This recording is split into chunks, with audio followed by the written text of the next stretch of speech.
everyone, I'm here with Rob Mays. How are you today? I'm fantastic. Rob, you have so much going on right now. Well, you're a singer, songwriter, and an actor. I am. Triple threat. You're like J-Lo in the male form. I can't dance, but yeah. Oh, okay. You can't show me those hips? No. You don't want to see that. No one wants to see that. But you're really good in front of the camera, so it's fine. So you're working on The Neon Highway is your latest project. Yes. And that comes out when? It hits theaters across the country March 15th. March 15th. And it's a beautiful story about country music in Nashville and kind of an unlikely friendship that forms between my character, who's an aspiring songwriter, and kind of an old washed-up country music legend played by the great Beau Bridges. How'd you get involved with that? Well, that's a crazy story, and we could sit down. But to speed it up and to kind of cliff notes it, I had a publishing meeting here years ago, about 3.5 years ago, and before we even talked music, he said, "Hey, there's this movie that Dallas Davidson was going to write some music for, and they couldn't find their lead."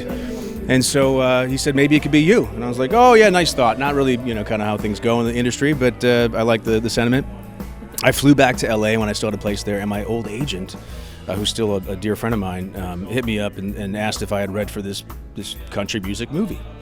And when I met with the publisher, he couldn't remember the name of it, but he remembered the name Stratton Leopold, who was the producer. And so when I got the breakdown and I looked at it, I said, "Wait a minute, Stratton Leopold? This can't be the same guy, right? It's a common name." No.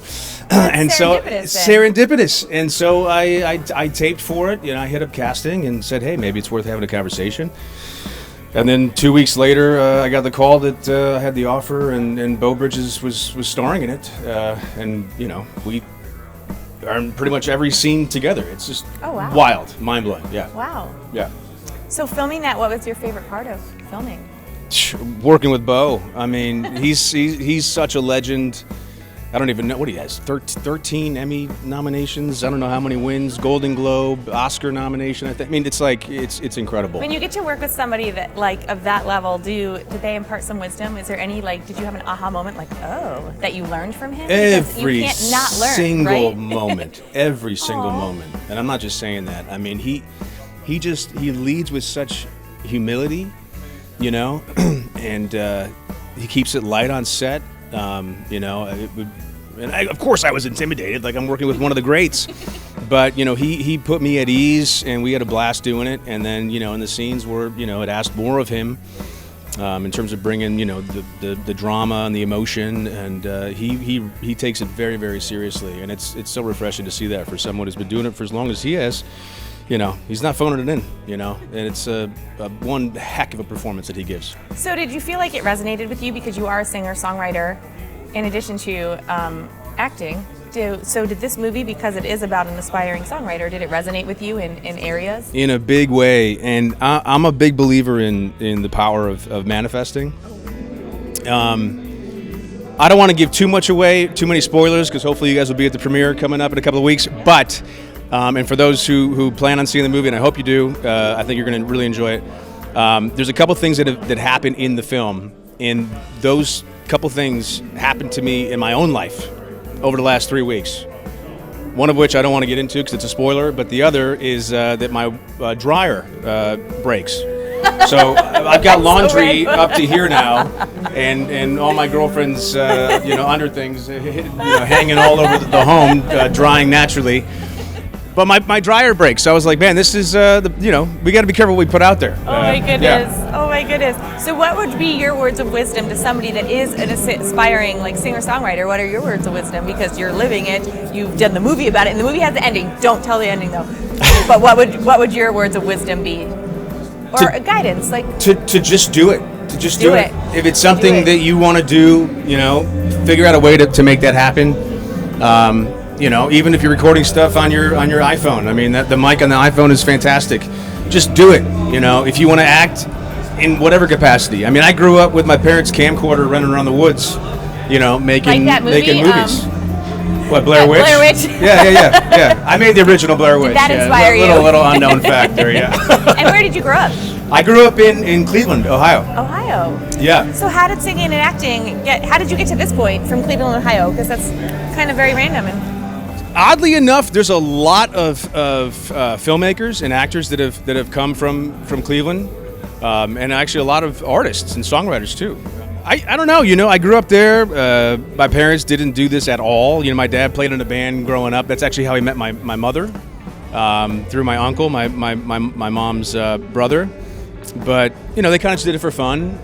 But there was something in there that I think somehow was passed down to me, and my appreciation for listening to music and making it. And then I just said, you know what? What's the worst that's going to happen? I'll probably fail, and then I'll go do something else. And here we are today. You didn't fail. You didn't fail at all. I fail every single day, but complete but we're here. But We're still standing, so it's like it's there's a lot of gratitude there. Did one of those songwriters is that something that inspired you? You just said how film and songwriters came out of Cleveland. Is there one that you listen to all the time that was your kind of gave you that? You know what? Off the top of my head from Cleveland, I can't riff on it now. But that said, one of my most favorite country artists of all time, and the reason, more than George Strait, more than Alan Jackson, and those were my influences growing up, and the reason I'm doing this now. But more than those guys is by a guy by the name of Michael Peterson, who had a song called "By the Book." Which, do you know it? By the Book, Michael Peterson's song. You got to listen to it. It was one of my favorites growing up. And I got the opportunity a few months ago to play a show here in town, just a writer's round. And at the top of the list with the names was Michael Peterson. And I thought, oh, it's probably a new kid to town. There's no way it's this country legend. Oh my gosh. And I never stop in the middle of a song when I'm performing like this. This guy walks in, this tall man, good-looking guy, comes and he sits right dead set front. And I said, hello, sir, how you doing? Afterwards, it turned out to be Michael Peterson. Crazy. And now we're writing stuff together, and it's. So you're a master manifester. It's wild. It's wild. That's amazing. Yeah. Okay, so where can our friends at home find you? At home, you can find me. I don't know. You could put my name in your TV, your smart device, see what pops. I've been blessed to have a film and TV career for many years, which is a blast. And then in terms of my music, it's everywhere that music is. So check it out. Awesome. Thank you so much for chatting. Thank you with so me. much. Appreciate you. This was a joy.